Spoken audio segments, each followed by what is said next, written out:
जय जय स्वस्वरूपम ज्योति, अहो प्रत्यक्ष है ये ज्ञानी।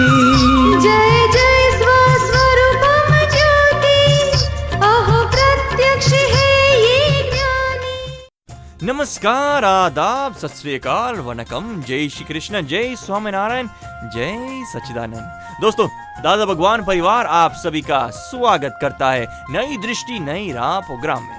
दोस्तों, आज का टॉपिक हम सब का फेवरेट है। कौन सा? अरे बोले तो एंगर, क्रोध है, गुस्सा। अरे बचपन से लेकर आज तक या तो हमें क्रोध आता है या तो कोई हम पर क्रोध करता है ना? वो तो ये गुस्सा क्यों आता है? इनके कारण क्या है? कब आता है हमें गुस्सा? हमारी मनमानी ना हो तब, कोई हमारा कहा ना सुने तब, या फिर मन चाही चीज ना मिलने पर। सोच में पड़ गए ना? चलिए क्रोध का रूट कॉज ढूंढते हैं हमारे प्यारे आत्मज्ञानी के साथ। कहते हैं, उनके प्रश्न है, मुझे बात बात पर गुस्सा आता है और फिर गुस्से में मैं क्या बोल रही हूँ इसका मुझे बिल्कुल ख्याल नहीं रहता है और सामने वाले को बहुत दुख होता है, तो मैं क्या करूं? सामने वाले को दुख होता है तो उसके पास आप जाके माफी मांगना चाहिए। पहले तो सबसे पहले हृदय से पश्चाताप करो, माफी मांगो, और सबसे पहले यह करो। फिर बाद में आप बैठ के कुछ समय निकाल के एक चिप लगा के कंसंट्रेशन से अपना भीतर में देखो, इंट्रोस्पेक्शन करो, अपने अंदर झांक के देखो कि हमारे अंदर क्या है, क्या कारण से यह क्रोध आता है, हमको बात बात में गुस्सा आता है, क्या वजह है? जो क्रोध मान माया लोग होते हैं ना, यह हमारी ही कमजोरी है। हमको गुस्सा इसलिए आता है कि सामने वाला ऐसा क्यों करता है, गलत करता है, मैं कहती हूँ ऐसा क्यों नहीं करते हैं, ऐसा सामने वाला ही ऐसा है वैसा है। सामने वाले की गलतियां देखकर हमको गुस्सा आता है, सामने वाला कमजोर लगता है। सचमुच दरअसल में अपनी कमजोरी, मेरी कमजोरी, खुद की कमजोरी है। सामने वाले पर हमारा क्या जोर जुल्म चल सकता है? हम उसको किस तरह से सुधार सकते हैं? हम उसको हमारे मर्जी के मुताबिक किस तरह चला सकते हैं? हमारे हाथ में तो नहीं है।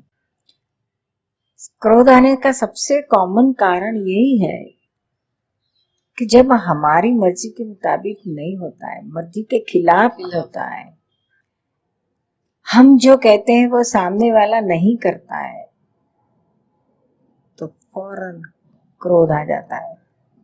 तो अपने अंदर तलाश करो कि हमारा सामने वाले पर कितना कंट्रोल हो सकता है, हमारी मर्जी के मुताबिक वो कितना चल सकता है। हम खुद ही हमारी मर्जी के मुताबिक नहीं चल सकते। जस्विका को आप अपनी मर्जी के मुताबिक कहाँ चला पाते हैं? आपकी तो बिल्कुल पसंद नहीं है क्रोध करना, लेकिन करती है ना।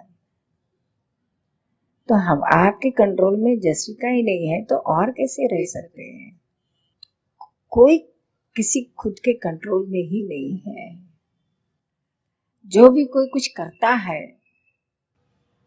वो करने वाला अपने कंट्रोल से कर नहीं सकता है, वो भी किसी और चीज के धक्के से कर रहा है, संजोग से करा रहा है। खुद में सब कुछ करने की ताकत ही नहीं है। संजोग चला रहे हैं, हम हमारी मर्जी से उनको चलाने जाते हैं, घर वालों को या अड़ोस पड़ोस में या फ्रेंड सर्कल में। कैसे हो सकता है? नाव जो रहती है ना, वो नदी के प्रवाह में चलती है। उसका प्रवाह के जो है संजोग, नदी नाव का जो संजोग है, नाव के हाथ में कंट्रोल नहीं है, वो प्रवाह के कंट्रोल से चलती है। आप अगर उसको प्रवाह के विरुद्ध चलाने गए तो कैसे चलेगी वो? हर कोई इसी तरह से जीता है, हर कुछ खाई को, हर इंसान अपनी ये नदी नाव के संजोग की तरह ही जीता है, ये संजोग के प्रवाह में ही जी रहा है। हम उसको उल्टे प्रवाह में नहीं ला सकते हैं, वो भी खुद नहीं आ सकता है, उसकी मर्जी रही तो भी। हाँ, कभी प्रवाह इस उल्टा चलने लगा नेचुरली तो शायद वो आ सकता है, लेकिन वो किसी के हाथ में नहीं, हो नेचुरल हो गया तो हो गया, नहीं तो नहीं होता है। सामने वाले को इस तरह से देखो कि वो उसके कंट्रोल में नहीं है, तो हमारे कंट्रोल में कैसे रहेगा। या जो भी कुछ हो रहा है करेक्ट है, हुआ सो न्याय, जो होता है सो व्यवस्थित है, करेक्ट है। यह आप एक्सेप्ट करती जाओगी तो आपको क्रोध नहीं आएगा। और वास्तविक में एक बार जो घटना हो चुकी है, बन चुकी है, उसको कोई छेड़ नहीं कर पाता है। उसको एक्सेप्ट करोगी तो ही आपको शांति रहेगी। हो जाने के बाद उसको कोई छेड़ नहीं कर सकता। फिर उसमें हम ऐसा क्यों हुआ, वैसा क्यों नहीं, ऐसा होना चाहिए था, वैसा होना चाहिए था, ऐसा नहीं करते थे तो ऐसा कर होता था। So waste of time and energy है। इससे बेटर है उसको एक्सेप्ट कर लो, जो हो गया न्याय है, करेक्ट है, तो आपको शांति रहेगी और सामने वाले को भी शांति रहेगी। और दूसरा कॉमन कॉज है क्रोध का कि हम जिसके साथ डील करते हैं तो सामने वाली व्यक्ति और हमारी ग्रास्पिंग रिवॉल्यूशंस अलग, समझ नहीं पाते, हम उसका समझ नहीं पाते, वो हमारा समझ नहीं पाते। हाँ, ये दोनों डिफरेंस है, दोनों के बीच में रिवॉल्यूशंस, आरपीएम, ग्रास्पिंग पावर के आरपीएम जो है ना, डिफरेंस है। आपके कुछ फास्ट रहे और सामने वाले के स्लो रहे तो दोनों के एक सरीखे रिवॉल्यूशन नहीं होने की वजह से बीच वाला पट्टा टूट जाता है। अब इसके लिए आपको हाई वाले को स्लो करना पड़ता है, स्लो वाला हाई नहीं कर पाता है। आप सुन रहे हैं नई दृष्टि नई राह। आज हम बात कर रहे हैं क्रोध यानी गुस्से के बारे में। आपको क्या लगता है कि क्रोध वीकनेस है या स्ट्रेंथ? लेट्स कन्फेस, गुस्सा तो हमें कभी ना कभी आ ही जाता है, तो इसका रीजन क्या हो सकता है? हमारी अनलिमिटेड डिजायर्स या फिर हमारी अनफुलफिल्ड एक्सपेक्टेशंस? हमने कभी ये सोचा है कि क्रोध के साइड इफेक्ट्स क्या हो सकते हैं? आपको नहीं लगता कि क्रोध करने से हम भी दुखी होते हैं और दूसरों को भी दुखी करते हैं? तो इन सब में हम संतुलन कैसे रखें? चलिए पाते हैं सही समझ अपने प्यारे आत्मज्ञानी से। आप एक्सपेक्ट करती हूँ कि सामने वाला क्यों समझता नहीं है, मैं इतना समझाती हूँ, इतना कहती हूँ, कैसे नहीं समझ। बिल्कुल ऐसा ही होता है। उसकी रिवॉल्यूशंस कम है। फॉर एग्जाम्पल, आपके वहां सर्वेंट है, उसके रिवॉल्यूशंस 50 पर मिनट है, आपके 500 पर मिनट है, तो आपका और उसको बात बात में टूट जाएगा।